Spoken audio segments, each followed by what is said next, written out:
Tonight is one of the most celebrated Australian statesmen of modern times. He started his career as the entertainment officer at a club in Sydney and has risen to the heights of being the Australian cultural attaché to the court of St. James.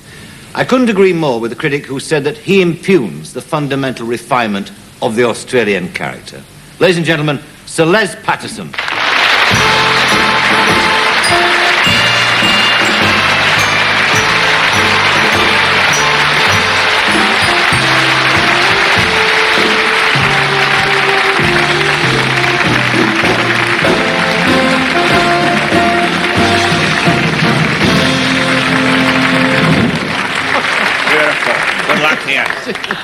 And hello there, ladies and gentlemen. I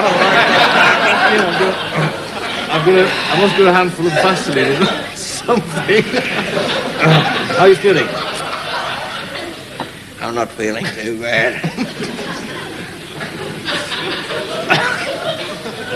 Yeah. Of course, images. Oh, sorry, Mike. What is it I've got in my hands? Oh, it's an ointment I'm supposed to use. I was just giving myself a quick application before the show.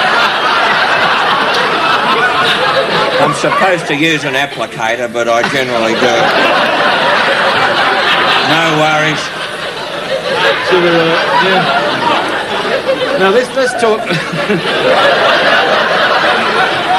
You'll be all right on your next trip to the Philippines, mate.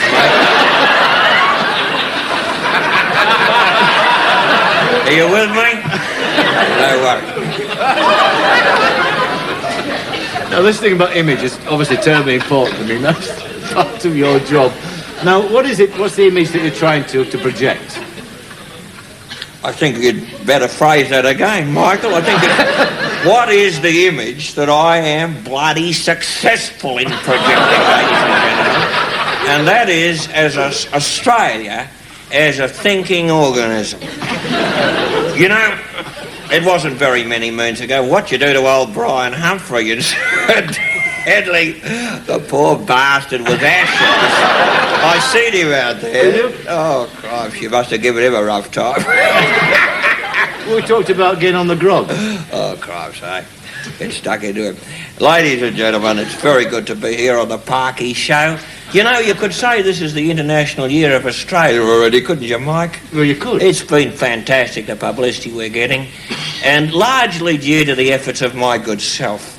You know, it wasn't many moons ago that they thought we were a bunch of rough diamonds down under. But, you know, we've got more culture than a penicillin factory in Australia. I'm telling you that. No worries.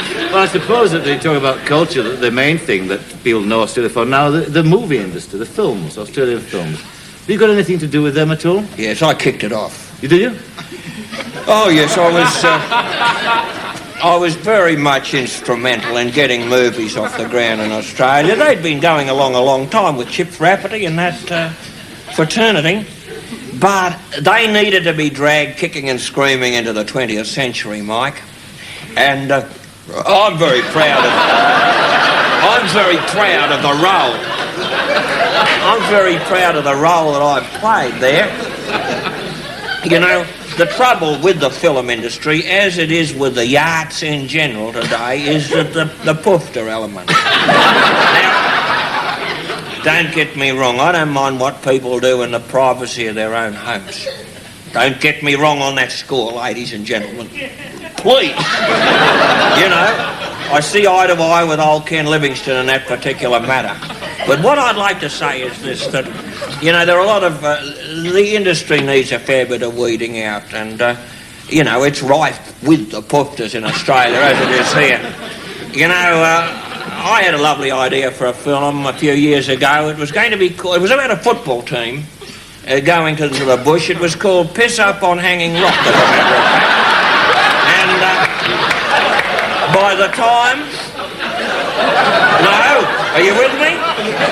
By the time the Poof Mafia, or the Poofia as I call them, had got onto that, they'd turned them all into Sheilas, drifting around in the nursery curtains and getting eaten by the abos in there. Well, what about a film like Gallipoli, which has had tremendous critical acclaim both here and in America? Again, you see, the movie industry's got out of my hands.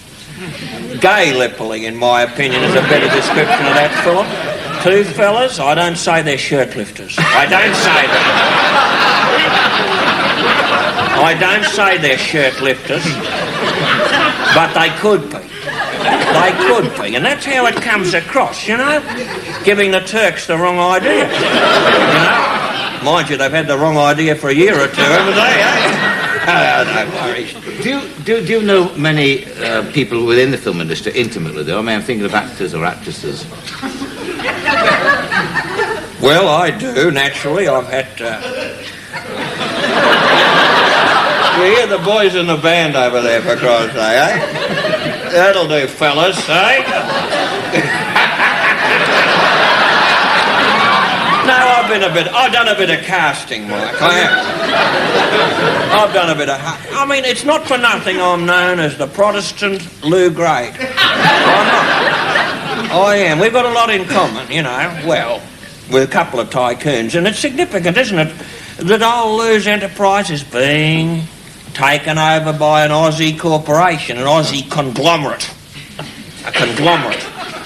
And they're a bit afraid, of course, that it'll lose its Englishness, but old Lord Grade, English? Well, rumour has it he's a Bulgarian tap dancer. I don't know. But he's very nice and a close personal friend, I hasten to say. Well, you've got many. But a lot of the actresses, you know, I mean, I know them all personally. I can't name names on this show because, you know, there's been moments when my fidelity to my wife has been put to a pretty severe test. And come off second best, I can tell you. Can you think of any... I mean, was this a question of girls being forward, being overwhelmed by your sexuality? I do get a bit. You know, I had an embarrassing experience in a London taxi.